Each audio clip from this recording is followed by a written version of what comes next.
안녕하십니까. 2021년 새해가 밝았습니다.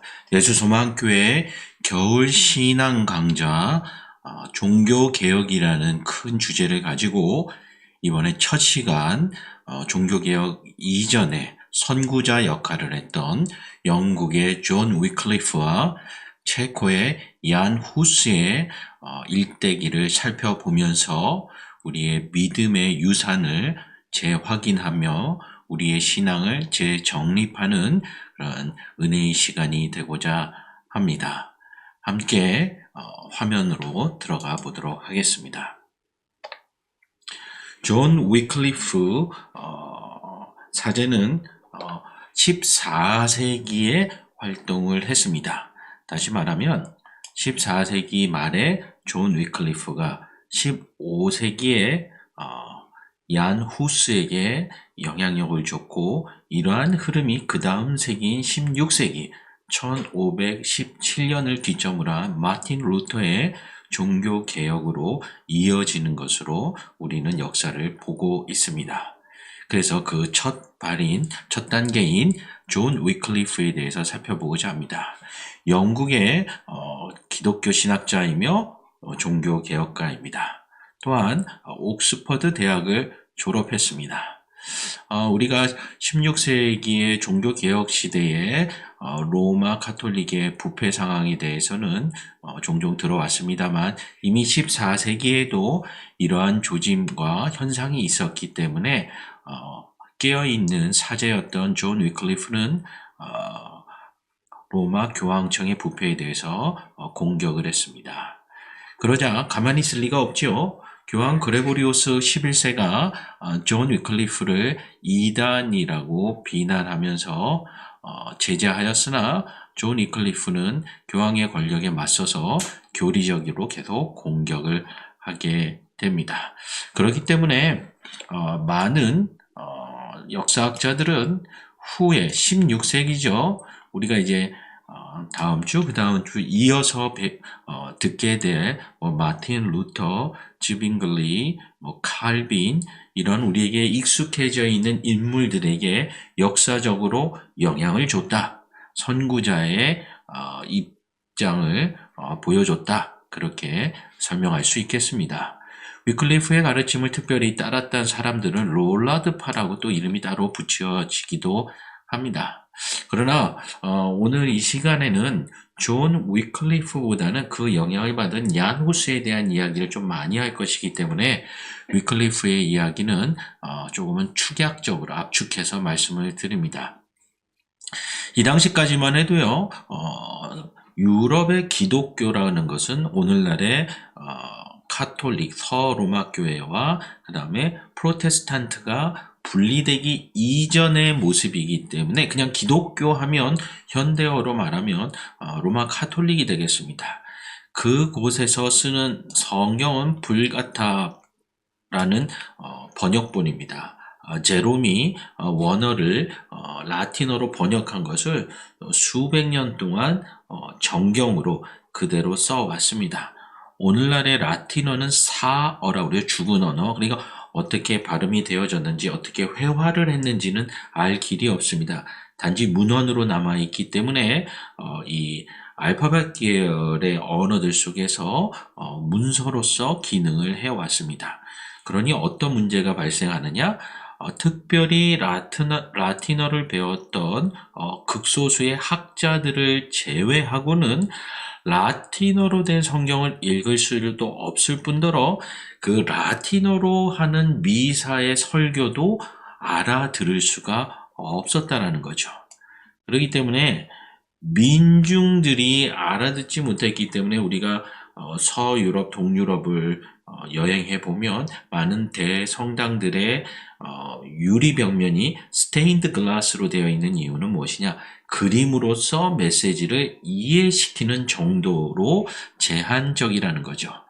그렇기 때문에 아마도 존 위클리프의 입장에서는 로마 교황청의 이런 부패상들에 대해서 공격을 하지만 많은 민중들이 이미 그런 기독교 세계에 젖어 있었고 또 무엇이 잘못됐는지 성경을 읽을 수 없기 때문에 이해하지 못했고 그래서 어쩌면 선구자로서 위클리프는 외로운 싸움을 했었어야 하는 상황에 처해 있었습니다. 그래서 그가 도전을 했던 것은 무엇이냐? 오늘날 우리는 제 손에도 이렇게 들려 있습니다만 한글 성경을 가지고 우리는 자연스럽게 하나님의 말씀을 접하지만 이 당시에 14세기까지 유럽의 기독교인으로서 살아가는 사람들, 유럽인들은 성경을 모국어로 읽을 수 있다는 상상을 잘 하지 못했습니다. 사제들만의 전유물로 여겼던 거죠. 라틴어를 읽을 수도 없을 뿐더러 한 권의 성경을 얻기 위해서는 아직 구텐베르크의 인쇄 기술이 발명되기 이전이기 때문에 필사본으로 된 성경을 구하려면은 역사학자들이 추정하기는 약 26년 동안 노동자가 먹지도 않고 쓰지도 않고 아껴서 모아야만 구입할 수 있다고 합니다. 그러니 누가 성경을 사서 볼 생각을 하겠습니다. 설령 구입할 돈이 있다 할지라도 펴보면 라틴어라서 전혀 읽을 수가 없게 되는 거죠. 그렇기 때문에 민중들은 이러한 종교 환경에서 깨어있지 못했고 그저 그렇게 교회를 다니거나 그냥 태어나 보니 기독교 문화권이었던 정도로 당시의 민중들은 종교적인 지식이 아주 낮았습니다. 그렇기 때문에 존 위클리프가 도전한 것이 무엇이냐? 영국 사람이니까요. 영어로 성경을 번역을 해서 1382년에 완성하게 됩니다. 그리고 이러한 도전은 그 다음에 윌리엄 틴데일이라는 또 사제를 통해서 영어 성경으로 번역하는 일에 큰 영향을 줍니다. 오늘날 성서학자들도 성경을 그 원 의미를 해석할 때 최소한 한 6가지 정도의 번역본들을 봅니다. 뭐 여러 가지 번역본들이 있죠. 근데 그 중에 윌리엄 틴데일의 영어 번역본도 성경 연구에 있어서 아주 중요한 고 번역이 되겠습니다. 뭐 더 오래된 번역들은 다 라틴어죠. 그렇기 때문에 그 당시에 성경에 대한 도전을 자극을 주고 첫발을 내딛던 인물 중에 한 사람은 존 위클리프가 되겠습니다. 이렇게 공격을 하는 것은 단순히 성경을 읽고 못 읽고 모국어로 하느냐 아니냐의 문제만 접근했던 것이 아니라 여기 보면 화채설이라는 말이 등장합니다. transubstantiation이라 해서 가톨릭 쪽에서는요, 성만찬을 하게 되면 그 포도주가 실제로 피가 되고 그 떡이 실제로 예수님의 살이 된다라고 믿고 있습니다. 그렇기 때문에 그걸 함부로 대하지를 못하는 거죠. 아주 그 물질에 대한 성만찬적인 어떤 교리적 오해들로 인해서 여러 가지 문제들이 있다라고 개신교 입장에서는 주장하게 되는 거죠. 물론 가톨릭 입장에서는 전혀 그렇지 않습니다. 가톨릭은 실제로 변한다라고 믿고 있는 거죠. 우리는 기념하는 의미를 가지고 있기 때문에 그거를 물질적으로 아주 우상화하거나 그러진 않습니다.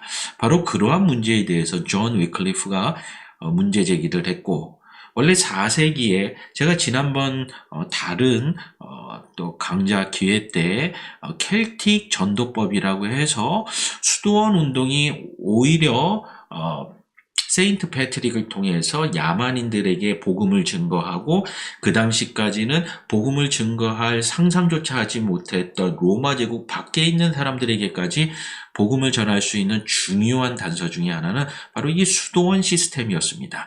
그러나 세인트 패트릭이 시작했던 수도원이 한 400~500년이 지나면서 꽤 오랜 시간이죠. 변질되게 됩니다.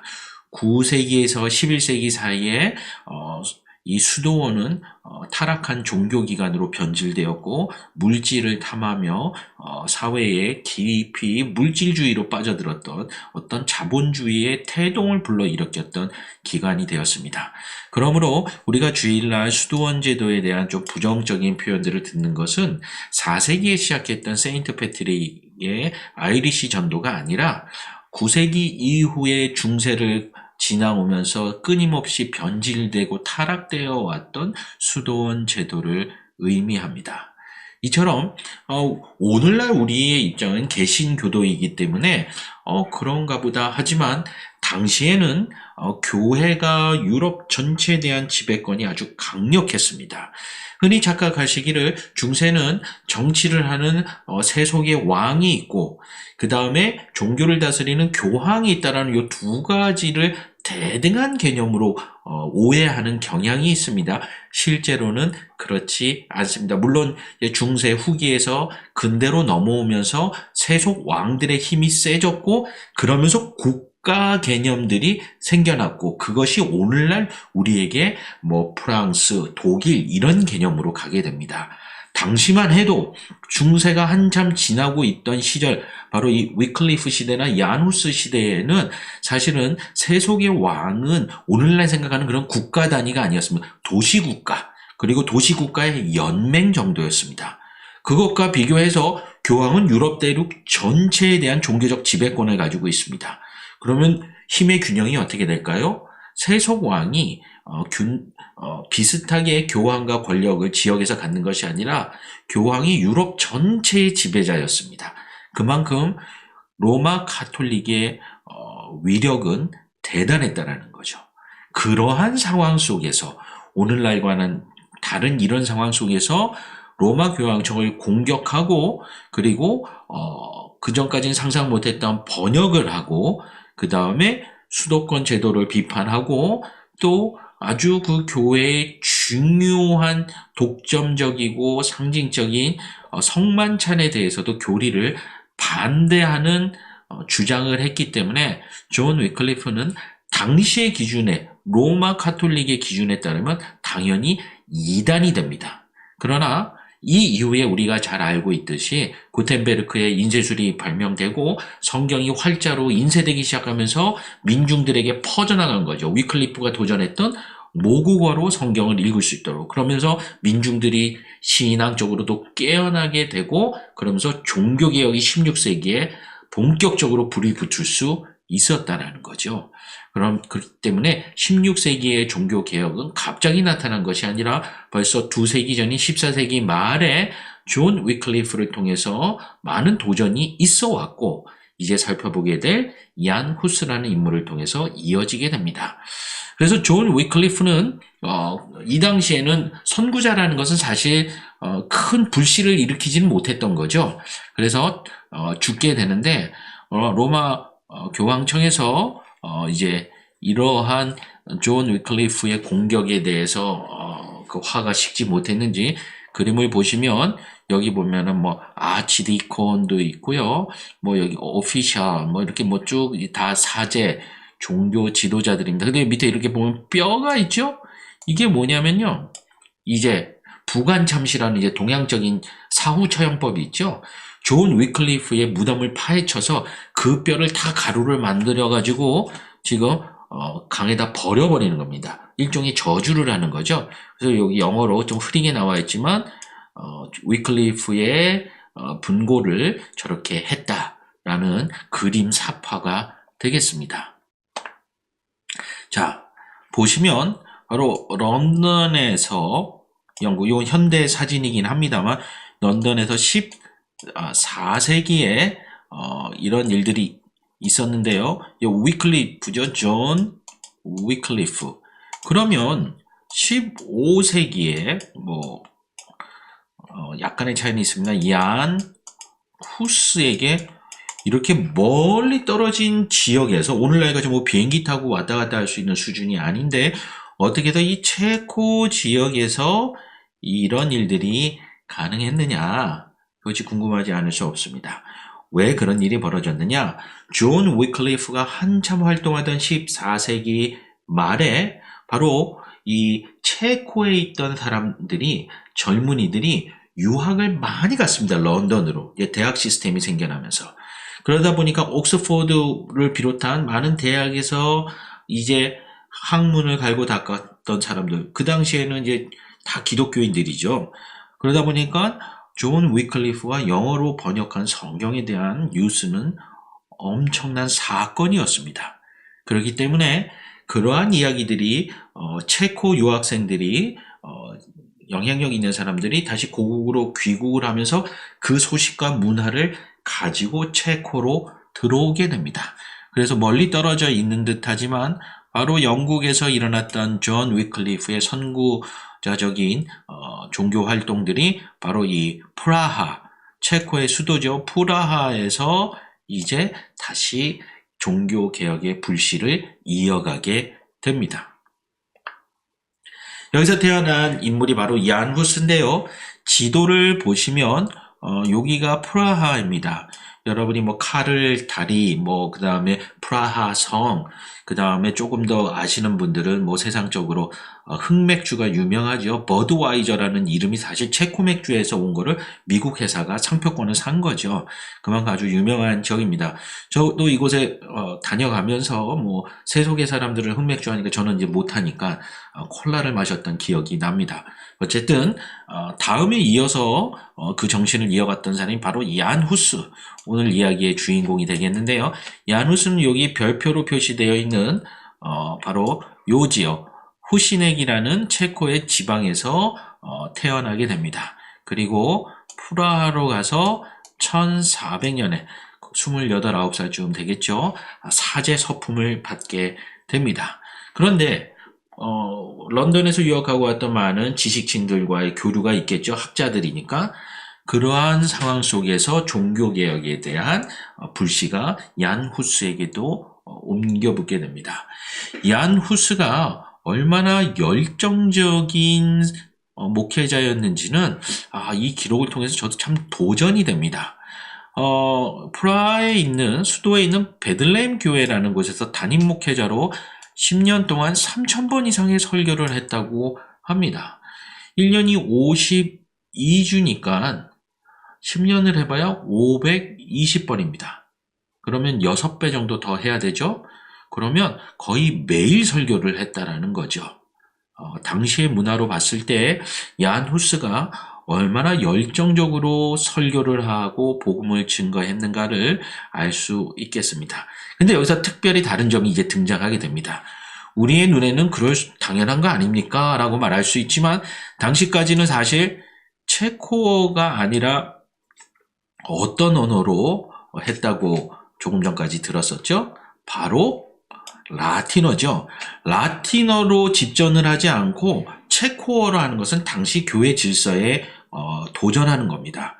그러나 체코어로 설교를 했고 더군다나 배우지 못한 사람들이 사실 대부분이죠. 종교적으로는 그 당시. 쉽게 이해할 수 있도록 간단하고 그 다음에 짧은 문장으로 구성을 해서 끊임없이 복음을 증거했다라는 것입니다. 또한 여기서 멈추지 않고 이제 찬송도 만들어서 보급을 하는데요. 체코 사람들한테 잘 맞는 찬송을 만들었다는 거죠. 예를 들어 우리나라도 그런 찬송이 있죠. 지금도 딱 하면 그냥 바로 떠오르는 거는 제 입장에서는 삼천리 반도 금수강산, 아주 한국적인 가락이죠. 이렇게 얀 후스는 체코 사람 민중들이 받아들일 수 있는 그런 음악과 가사를 가지고 했다라는 거죠. 자, 보면은 당시에 로마 교황청에 대한 엄청난 도전을 한 것입니다. 오늘날로 말하면 목회자가 하지 말아야 할 행동을 한 거죠. 그러나 지금 이 이야기를 듣고 있는 여러분들은 개신교 신자들이기 때문에 이게 뭐가 잘못됐다라는 거지? 이미 우리는 그 종교개혁 선구자들의 혜택을 받은 후손들이기 때문에 이것을 자연스럽고 당연하게 여깁니다. 그러나 그 당시는 목숨을 걸어야 하는 그러한 도전이요 외침이었다라는 것을 우리가 감사해야 하고 또 기억해야 할 필요가 있겠습니다. 야누스의 일생을 좀 더 살펴보도록 하겠습니다. 자, 이 장면은요, 베들레헴 교회에서 설교하는 모습을 상상화로 그린 겁니다. 자, 좀 그림이 잘 보이실까요? 실제로 베들레헴 교회를 가보면, 체코에 있는 베들레헴 교회입니다. 뭐, 이 모양과 똑같지는 않지만, 여기 보시면 약간 높은 설교단에 지금 얀 후스가 올라가서 말씀을 증거하고 있습니다. 또 다른 그림으로 한번 볼까요? 이거는 실제로 지금 체코에 있는 베들레헴 교회의 외관입니다.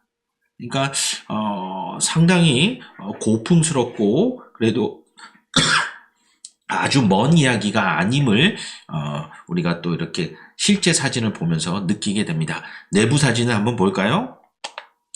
이게 내부 사진입니다. 그 당시까지는 스테인드 글라스 정도로 멈춰 있었지만 그 이후에는 야누스가 대중들과 소통하는 설교를 하지 않았습니까? 그러니까 교회 내부에도 그러한 장식들과 그림과 글로 가득 채웠습니다. 그러나 안타까운 것은 전쟁과 화재로 다 소실되었고 이거는 복원을 한 겁니다. 역사 자료를 근거를 해서. 그래서 실제적으로 조금 이따 그림을 보겠습니다만 사실 요 벽에 있는 요 그림은요, 얀 후스가 화형을 당하는 장면입니다. 그러니까 얀 후스 시대는 없었던 그림이죠.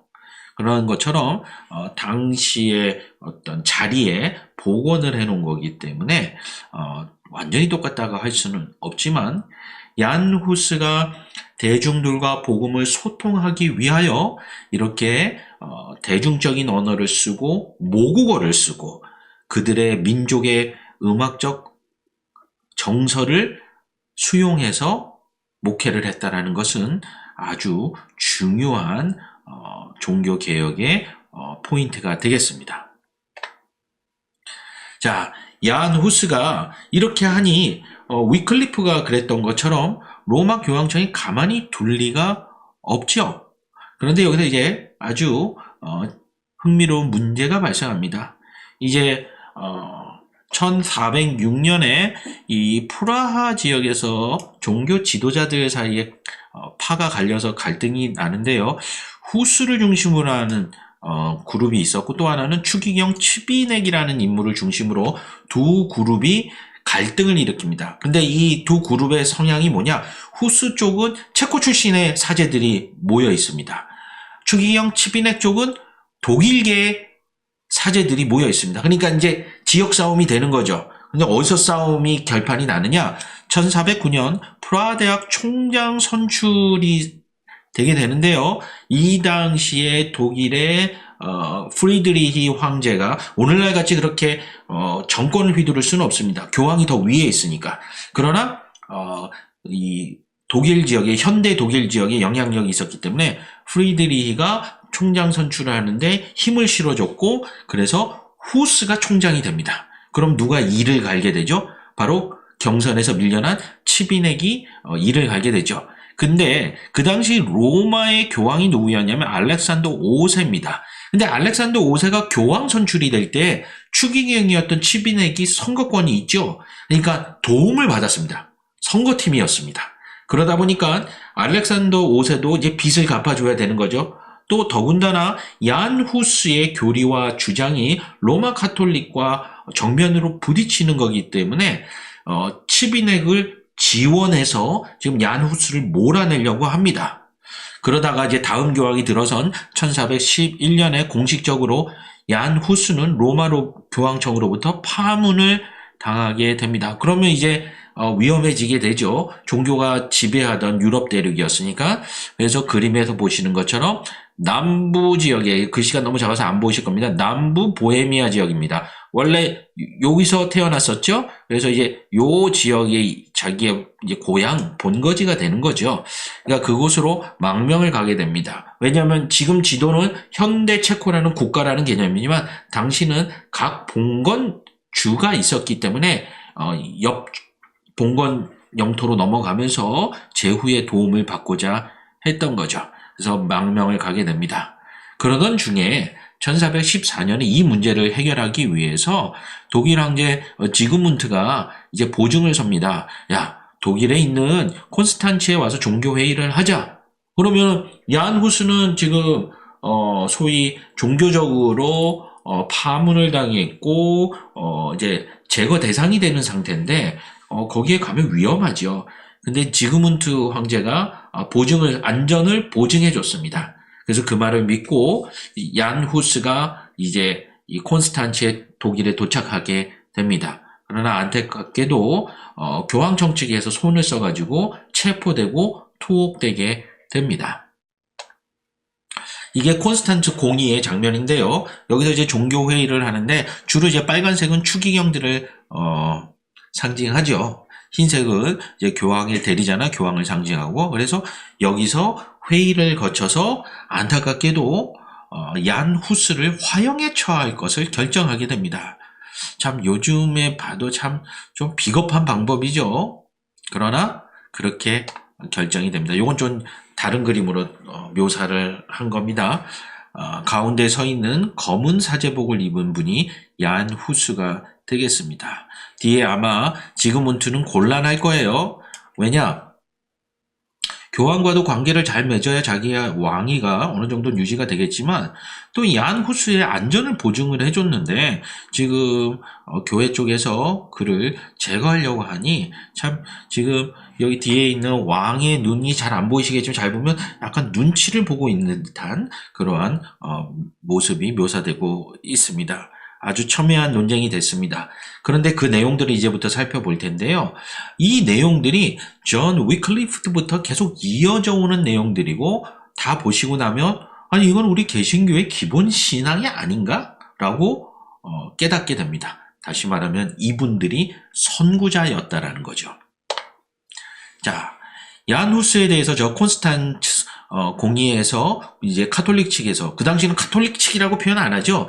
그러니까 교회 측에서, 왜냐하면 개신교라는 개념이 없었던 시절이니까요. 이 얀 후스를 공격을 하게 됩니다. 고소를 하게 되는데요. 그 내용들을 하나씩 보겠습니다. 첫 번째, 그리스도의 몸이 성만찬에 임재하지 않는다고 주장한다. 무슨 뜻이냐면 아까 말했던 존 위클리프가 공격했던 화채설. 그러니까 그 떡과 포도주가 실제로 예수님의 살이고 실제로 예수님의 피로 물질적으로 변화된다라고 믿는 거예요, 카톨릭은. 그러나 우리 개신교도들은 그렇지 않죠? 얀 후스, 존 위클리프가 다 그런 화채설을 거부했습니다. 그러면 그 물질이 우상이 되잖아요. 그래서 거부했다는 거죠. 그 다음에 교황의 무고함. 그러나 우리는 그렇지 않죠? 바로 얀 후스의 정신을 우리는 그 이후에 종교개혁가들을 통해서 오늘날까지 오게 되죠. 그렇기 때문에 저 같은 목회자라고 해서 무오, 실수가 없다? 그렇지 않습니다. 저도 예수 그리스도의 십자가 앞에서 철저한 죄인이고 오늘도 알게 모르게 많은 죄를 짓습니다. 그렇기 때문에 우리가 공예배 시간에 순서가 있죠. 회개의 기도, 그 기도의 시간들이 있죠. 알게 모르게 지은 죄들 하나님 앞에 고백하는 것들. 그거는 무슨 의미입니까?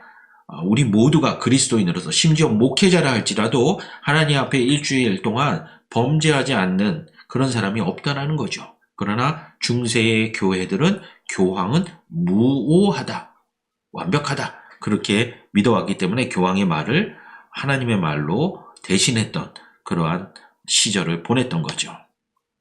고해 성사를 거부했습니다. 성직자를 높여보는 거죠. 그러니까 신부에게 고해 성사를 하면 신부가 기도를 해줘서, 우리도 중보 기도의 개념이 있습니다만 더욱 중요한 것은 우리 한 사람 한 사람 성도들이 하나님 앞에 기도하는 거죠. 그러나 그 당시는 신부에게 가서 죄를 고백하고 신부가 그 죄에 대해서 이렇게 벌칙을 수행하십시오, 값을 치르십시오. 그러면 그걸로 죄가 사해지는 그런 대리인을, 예수 그리스도의 십자가의 능력과 우리 사이에 대리인을 세웠던 그런 시절이 있습니다. 그러니까 오늘날 개신교의 눈으로 보면은 지극히 당연한 얀 후스의 주장이지만 당시로서는 존재하지 않았던 개념에 대해서 새로운 도전을 하는 거죠. 상급 성직, 오타가 나서 죄송합니다. 상급 성직자에게 무조건 순종하는 걸 거부하는 거죠. 그렇기 때문에 잘못된 교리에 대해서 벌써 몇백 년 동안, 얼마나 되었습니까? 313년부터 만약에 콘스탄틴 칙령부터 따진다면 1000년 정도 지속되어 왔던 교회의 교리와 역사에 대해 거부한다라는 것, 실제적으로 우리는 부모님과 한 세대 정도 차이가 나죠? 30년 정도. 그것도 거부하기 힘든 시간입니다. 근데 1000년의 시간을 거부한다는 것은 엄청난 일이죠.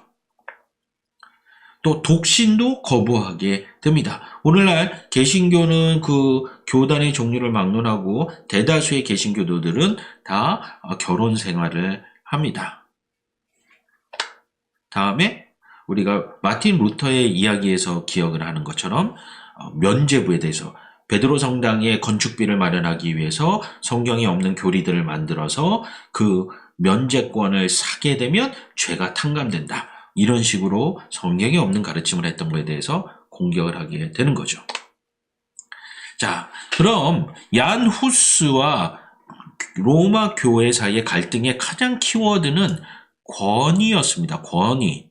이게 무슨 말이냐? 자, 후스를 반대하고 공격하는 사람들은 공의의 결의, 콘스탄트 공의회죠? 이거는 뭐예요? 로마 교회가 최종 권위를 갖는다라고 이야기하고 있는 것이죠. 그러니까 카톨릭 교회가 행하는 건 무조건 다 맞다. 그런데 후스가 말하는 건 뭐예요? 오직 말씀. 마틴 루터의 5 솔라라고 해서 5가지 오직이 있죠? 그 중에 중요한 하나가 뭡니까? 성경. 성경이 최종적 권위라는 거죠. 그렇기 때문에 로마 카톨릭은 교회가 권위가 더 세기 때문에 어떻게 보면 세상 사람들 눈에 볼 때 하나로 잘 뭉치는 것 같죠. 그러나 우리는 교회 위에 하나님 말씀이 있기 때문에 우리가 인간으로서 하나님의 말씀을 잘못 해석을 하면 교회가 그 권위를 잃게 되는 거죠. 그런 것처럼 후스가 이런 주장을 한다는 건 당시 세계를 뒤집어 엎는 그런 놀라운 도전이었습니다.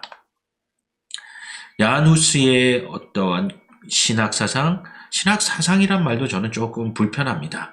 얀 후스 종교개혁 선구자니까 사제라기보다는 저는 목사님이라고 표현하겠습니다. 얀 후스 목사님이 우리에게 물려준 유산들의 흔적들을 한번 살펴보겠습니다. 교회의 머리는 그리스도다. 당연한 거 아닙니까, 목사님?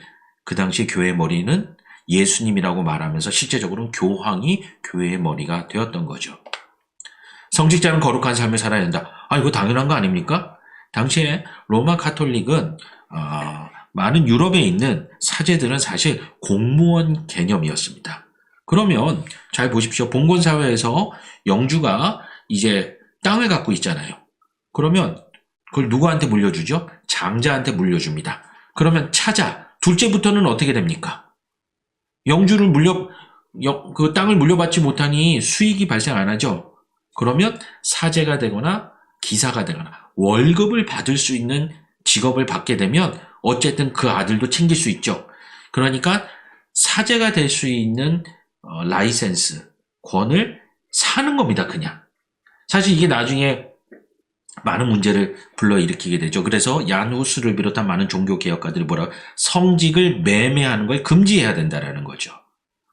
헌신된 분들, 오랫동안 훈련받고 다듬어진 사람들이 성직을 수행해야 되는데 당시에 이러한 것들이 거래로 되어졌다는 사실입니다. 그럼 바로 나오죠. 성직 매매 금지.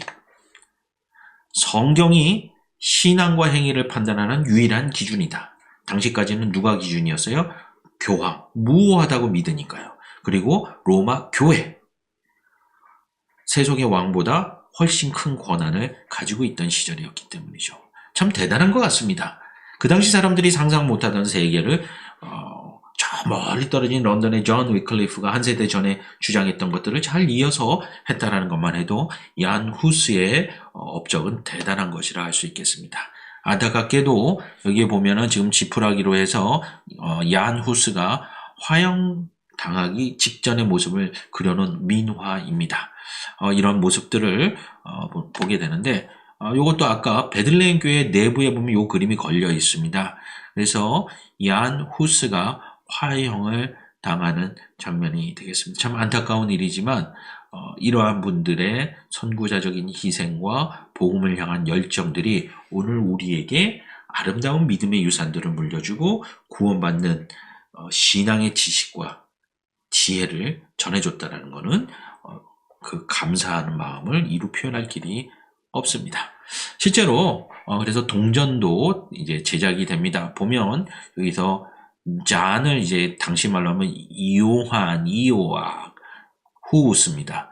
그래서 앞면에는 그런 조금 말끔한 모습, 뒷면에는 얀 후스가 종교개혁을 위해서 화형을 당했던 모습을 이렇게 표현해 놓고 있습니다. 정말 대단한 인물이 되는 거죠. 얀 후스에 대한 몇 가지 이야기를 또 더 해볼 텐데요. 계속 반복되는 이야기입니다. 그만큼 이분이 가지고 있던 종교개혁의 선구자적인 해안이 결국은 오늘 우리의 문화의 유산이고, 그럼 당시 교회들이 잘못해왔던 그런 관행들이 오늘 우리의 삶에는 또 다시 싹트고 있지 않는지 점검해 보는 것이 사실 이 강좌의 신앙적 의미가 되겠습니다. 오른쪽 위에 보면 조그만 또 민화가 하나 등장하죠? 요것도 이제 역사 기록물에 나와 있는 얀 후스가 성도들에게 설교하는 장면을 묘사해 놓은 그림입니다. 그럼 얀 후스가 이해한 교회는 뭐냐? 첫 번째, 교회는 택함을 입은 하나님의 백성의 보편적인 공동체라는 거예요. 택함받은 사람들, 하나님께서 부르신 사람들의 모임이라는 거. 우리 예수소망교회 같이 그런 모임이 된다는 거죠. 이런 말을 왜 하느냐? 당시까지 지배구조를 형성하고 있는 로마의 교황, 추기경, 주교가 교회의 주인인 것처럼 되어 있는 것은 아니라는 거죠. 하나님의 백성들, 성도들, 민중들, 예수를 고백하는 그들이 그리스도의 몸이라는 것을 오늘날 우리 너무 당연히 여기고 수많은 설교들을 통해서 그 메시지를 전해봤지만 당시에는 그런 신앙이 없었다라는 거죠. 이런 것은 아우구스티누스나 위클리프와 같은 믿음의 선배들의 교회에 대한 이해와 명맥을 같이 합니다. 성경에 대해서도요. 성경은 하나님의 말씀으로 사람으로 하여금 진리를 깨닫게 한다. 그런 얘기를 하게 되죠. 담임 목사님께서 주일 설교마다 복음을 선포하실 때에 복음을 알게 되고 믿게 되고 확신하게 되는 이러한 과정들에 대한 표현들을 자주 하시죠. 결국 이러한 우리가 개신교 신앙의 전통 안에 있기 때문에 그러한 설교와 메시지를 듣게 되는 거죠. 당시로 간다면 로마 교회는 이런 말을 안 하는 거죠. 하나님의 말씀이 교황이나 추기경을 통해서 전해지는 거라고 생각했기 때문에 교황과 추기경이 부패하여도 아무도 그것에 대하여 도전하지 못하던 시절이라는 거죠. 성경이 교회와 교황의 권위보다 위에 있다. 당시로서는 파격적이었습니다. 그렇다면 성경이 그렇다면 그 성경의 말씀 진리를 깨닫고 순종하는 삶을 사는 것, 그걸 뭐라고 그래요? 성화된다라는 거죠. 예수 그리스도를 닮아가는 삶이에요. 그걸 하려면 어떻게 해야 될까요? 그 당시의 기준으로 생각을 해야 됩니다. 우선 하나님의 말씀을 알아야 되는데 그 전까지는 라틴어로만 되어 있으니까 알아듣지를 못하게 되죠. 그러니까 어떻게 해야 돼요? 이해할 수 있는 말, 모국어로 성경을 읽어야 된다고 주장을 하는 거죠. 이 당시까지는 여전히 인쇄술이 개발이 안 되었기 때문에 이것이 주장 이상으로 넘어가기가 어려웠습니다. 근데 하나님의 은혜로 종교개혁 16세기 직전에 인쇄술로 통해 성경이, 독일어 성경이 쫙 퍼져나게 되는 거죠. 성경을 읽고 나면 어떻게 됩니까? 하나님 말씀에 대한 지식과 이해가 생기죠. 또 설교를 듣게 되면서 그것이 더 확증이 되죠. 그리고 잘못된 사제들의 설교에 대해서 성경에 그런 말이 없다라는 것, 잘못된 가르침이라는 걸 깨닫게 되죠. 그 다음에 찬송을 부르면서 자신들에게 익숙한 가사와 가락으로 부르면서 성경의 말씀들을 더 많이 삶으로 암송하고 또 기억하게 되는 이런 현상들을 하게 되면은 예수 그리스도를 닮아가는 과정으로 갈 수 있다라는 거죠. 근데 참 부끄러운 이야기입니다만 오늘날 우리는 한국어로 번역되고 누구나 읽을 수 있는 교육 수준을 갖고 있어서 성경을 읽을 수 있음에도 불구하고 하나님의 말씀을 잘 읽지 않는 그런 부끄러운 모습들도 나타나게 됩니다. 그렇기 때문에 하나님의 말씀을 붙잡아야 됩니다. 그리고 이 말씀대로 살아가는 것이 존 위클리프와 야누스를 이어가는 종교개혁의 정신이 되겠습니다. 그리고 아까 지그문트 황제가 안전을 보증해주면서 콘스탄츠로 가게 되죠. 그때 뭘 하냐면요. 1414년에 처형되는 해죠. 프라하에 있는 교인에게 그런 얘기를 합니다. 이종 배찬이라고 하는가요? 이종 성찬이라고 합니다. 이종 두 가지예요. 뭐예요? 이 얘기는 설명이 좀 필요한데요. 당시 로마 가톨릭은요, 빵과 포도주가 있지 않습니까? 그럼 빵만 줍니다. 포도주는 안 주고 사제만 먹습니다. 그러니까 이종이 아니라 하나만 하는 거죠. 오늘날도 가톨릭 모습들을 보면요, 이게 빵은 이렇게 입에 넣어줍니다. 그러나 포도주는 자기가 마십니다. 사제만. 그렇기 때문에 이런 것은 잘못됐다. 성경에 그렇게 나오지 않는다. 뭐 우리가 성경을 읽으니까 그게 확인이 되죠. 그전까지는 민중들은 성경을 못 읽어서 그냥 사제들이 말하는 말을 고지고대로 믿었던 거죠. 성경에 보면 예수께서 잔도 돌리시잖아요. 그러면서 예수 그리스도의 포도주 잔에 대해서 허용을 하게 됩니다. 잘 보시면 이 그림에 글씨가 잘 보이실지 모르겠습니다만 요분 옆에 그림은 이제 루터입니다. 그리고 오른쪽이 후스입니다. 근데 잘 보시면 후스가 뭐 하고 있죠? 떡을 주고 있죠? 루터가 뭘 하고 있죠? 잔을 주고 있죠? 그러니까 후스의 정신이 루터에게 연결이 됐다라는 걸 요즘 말로 하면 뭐라고 할까요? 시사만평이라고 할까요? 그때 종교만평의 이런 표현들이 이제 그림으로 나온 거죠. 자, 후스와 루터는 이종 성찬을 함으로써 이제 떡과 포도주를 다 주는 교회의 전통을 만들어가고 있는 거죠. 도전을 하는 것이고, 여기 보면은 요한 프리드리 황제 이름이 계속 여기저기 등장합니다. 당시에 영향력이 있던 세속의 이제 영주였던 거죠. 자, 오른쪽에 나온 그림은 그래서 그때 번역되었던 성경, 바로 이 후스의 후계자들이 썼던 성경인데 그들을 후스파라고 합니다. 우리가 이제 어떤 무리를 그렇게 이름을 붙이죠. 처음에는 한 무리였습니다. 이제 다음 장면에서 두 개로 갈라지는데 우선 본류가 된다라고 말할까요? 뭐 꼭 본류라고 말할 수는 없지만 하여튼 온건한 후스파, 프라하 중심입니다. 프라하 중심의 사람들은 후스의 뒤를 이어서 화형당하는 후스의 믿음의 유산을 이어서 어떤 것들을 했느냐? 하나님의 말씀은 가감없이 모국어인 체코어로 자유롭게 선포되어야 한다. 후스의 정신을 그대로 이어왔죠? 두 번째, 빵과 포도주 두 가지 모든 신실한 그리스도인들에게 자유롭게 주어야 한다라고 이야기하는 로마 교황청에서는 기겁을 할 일이죠. 그러나 오늘 우리 개신교의 전통에서는 누구나 예수 그리스도를 고백하는 사람들, 세례를 받은 사람들은 예수 성만찬에 참여하여 그의 우리 주 되심과 십자가의 사건과 부활을 믿고 고백하게 되는 거죠. 자, 성직자들의 토지 소유. 아까 이야기했죠? 성직 매매하는 이유가 뭐예요? 영주들이 자기 둘째, 셋째 아들들 먹고 살게 해주려고 성직을 돈 주고 사가지고 그냥 월급만 받게 했으니 이 사람들이 계속 재산 증식만 하려고 하는 거죠. 그래서 그러한 것들을 거부합니다. 사회운동도 동시에 개혁도 일어나게 되는 거죠. 그리고 보헤미아의 민족 정신을 회복하는 것. 그래서 이런 개념들이 발전하면 어떻게 됩니까? 오늘날 우리가 아는 유럽의 국가들이 이제 국가관이 생기게 되는 거죠. 그전까지는 봉건 영토에 제한됐던 작은 왕이었는데 이제는 민족이란 개념이 크게 작용하게 됩니다. 잘 보시면 온건한 후스파는 요프라 수도 중심으로 했고요. 그 다음에 과격해진 사람들이 옮겨가게 됩니다. 어디예요? 바로 후스도 파문을 당하고 남부 보헤미안 지역으로 망명을 갔었죠. 그쪽에서 후스의 설교를 듣고 신앙의 방향을 잡은 사람들이 모인 곳이 타볼입니다. 다볼산입니다.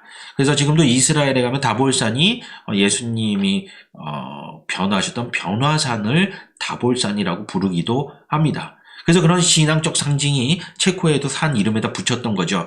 그러니까 이 다볼산 중심으로 이제 모이는데 이 두 온건파와 과격파가 그 구성원의 색깔이 좀 계급층이 정해집니다. 보헤미아, 모라비아의 귀족들, 그리고 프라하 대학들, 지식층들이죠. 그러니까 지식층들이니까 우리도 민주화 항쟁 시절을 지나왔습니다만 지식층들은 좀 얌전한 경향이 상대적으로 있죠. 그러나 프라하 외곽에 있는 이제 가난한 사람들이나 용촌 사람들은 어떻게 해요? 과격해지는 겁니다. 바로 이 타보르 중심에서 과격파가 등장하게 되는데 이들은 그래서 전쟁을 하게 됩니다. 그래서 후스 전쟁이 벌어지게 되는 거죠. 이 과격파의 대장 역할을 한 사람은 우리에겐 생소한 사람이지만 애꾸는 얀 지스카 장군이 되겠습니다. 여기도 보시면 좀 표현이 생소합니다만 다볼산파입니다. 프라하파가 아니라 다볼산파. 이 사람들은 더 과격해져서 후스의 교리를 더욱 날카롭게 만듭니다. 오직 성경, 여기까지는 저도 정서적으로 괜찮습니다. 기성교회의 예전, 카톨릭은 7성례죠. 우리 개신교회는 성만찬과 세례식 두 개만 있습니다. 성례전이. 그런데 카톨릭은 여러 개가 있어요. 견신예 그부터 해가지고 여러 가지가 있는데 그런 것들을 여기는 완전히 제거합니다. 온건파는 그거를 수정해 가면서 개혁을 하는 건데 이 과격한 다볼산파는 그렇지 않았다라는 거죠. 그리고 성직자 제도 자체를 성직을 아예 없애버려라. 그리고 사유재산 다 폐지해라. 그리고 이러한 과격한 단체를 이끌어주는 힘 중에 하나가 뭐예요? 과격한 종말론을 선호했었습니다. 어쨌든 이 타보르 지역에 가게 되면 체코에 이곳에 바로 이 얀 지스카 장군의 동상이 세워져 있고요. 이 지역의 역사를 상징하고 대표하는 바로 이 얀 지스카가 로마 카톨릭 군대에 대항을 해서 후스 전쟁에서 진두지휘했던 중요한 인물이 되겠습니다. 자, 보시면 이게 후스 전쟁의 묘사 그림입니다. 그림 하나 더 볼까요? 자, 보시면 눈에 띄는 거 있을까요? 자, 로마 카톨릭과 다른 점인데요. 잘 보시면 후스파, 특히 다볼산파가 과격했죠? 전쟁을 하는데 그들의 깃발이 뭐예요? 성배죠, 성배. 왜 잔으로 했을까요? 우리가 지금까지 살펴본 것처럼 로마 카톨릭의 성찬은 떡만 줬었는데 아니다. 모든 그리스도인들에게 자유롭게 성찬이 이루어져야 한다. 오늘날 우리가 유산으로 물려받았던 떡과 잔을 받는 그것을 상징하는 것이 바로 후스의 유산이었기 때문에 바로 후스파들이 전쟁을 치를 때에는 이 포도주잔을 상징하는 깃발을 들고 나가서 전쟁을 치르게 됩니다. 혹시라도 여러분이 체코에 가서 다볼 지역을 이제 종교개혁의 어떤 유산으로 방문을 하시게 되면 박물관에 포도주잔의 깃발을 보시게 될 겁니다. 실제적으로 체코 지역에는 얀 후스의 생애를 따라가는 그러한 트레일 코스가 있습니다. 물론 시간이 좀 걸리지만 유럽인들은 그러한 종교적인 유산도 탐방을 하고 기억을 하는 그런 모습들도 있다 하겠습니다. 자, 프라하 도시에 있는 얀 후스의 동상입니다. 화형을 당했고 당시로는 파문을 당했고 당시로는 누구도 상상 못했던 이야기들, 모국어로 성경을 읽고 포도주잔을 성찬으로서 평신도들에게 나누어 주고 이러한 모습들은 오늘날 개신교가 하나님의 말씀을 더욱 가까이 붙잡고 구원의 진리를 물려받게 되는 선구자의 역할을 했기 때문에 체코인으로서는 아주 자랑스러운 종교 지도자라고 할 수 있겠습니다. 다른 각도에서 보는 그림인데요. 오히려 화려한 것보다는 약간은 이렇게 시간의 흔적이 남아있는 듯한 이 의연한 동상이 그 후배인 우리 개신교도들에게 의연하게 하는 멋진 모습이 아닌가 생각합니다. 자, 존 위클리프와 얀 후스에 대한 이야기, 또 종교개혁이 일어나기 전에 많은 사회, 정치, 경제적인 배경들이 정말 이야기가 무궁무진하지만 제한된 시간 내에서 우리가 당시 로마 교회에 저항하여 어떠한 교리들을 가르치고 목회의 모습들을 보였으며 그것이 16세기에 마틴 루터, 지빙글리, 칼빈에게 영향을 주었는가 그것들을 살펴보았습니다. 오늘 겨울 강좌를 첫 시간을 마무리하면서 성경 한 구절을 보고자 합니다. 디모데후서 3장 16절과 17절 말씀입니다. 모든 성경은 하나님의 감동으로 된 것으로 교훈과 책망과 바르게 함과 의로 교육하기에 유익하니 이는 하나님의 사람으로 온전하게 하며 모든 선한 일을 행할 능력을 갖추게 하려 함이라. 코로나로 인해서 사회적 거리두기를 하면서 가정에서 또 직장에서 제한적으로 생활하시는 어려움이 있는 줄 압니다. 여러분, 약 700년 전에 목숨을 걸고 실제로 죽임을 당했죠. 목숨을 걸고 성경을 번역을 했으며 그 하나님의 말씀을 묵상함으로 오늘날 우리에게 개신교인으로서 바른 신앙을 갖게 해준 존 위클리프와 얀 후스를 기억하면서 제한된 이 환경 속에서 밖으로 활동 못하는 어려움을 불평하기보다는 좀 더 하나님의 말씀인 성경을 붙잡고 은혜를 나누는 것은 어떨까 여러분에게 제안해 봅니다. 추운 겨울이지만 갑갑한 코로나 상황이지만 하나님의 말씀이 여러분을 위로하고 오늘 주신 말씀처럼 여러분이 하나님의 백성으로 온전해지며 하나님의 은혜로 선한 일을 행하는 능력을 갖추게 되는 놀라운 은혜가 이번 겨울에도 우리 모두에게 함께하기를 소망해 봅니다. 긴 시간 들어주셔서 감사를 드립니다. 이어지게 될 종교개혁의 많은 믿음의 선배들의 이야기에 귀를 기울여 주시고 함께 기도해 주시고 우리도 그 믿음의 유산들을 우리의 자녀와 후손들에게 잘 이어갈 수 있도록 애쓰고 노력하며 하나님의 은혜를 기대해 봅시다. 잠시 기도하시겠습니다.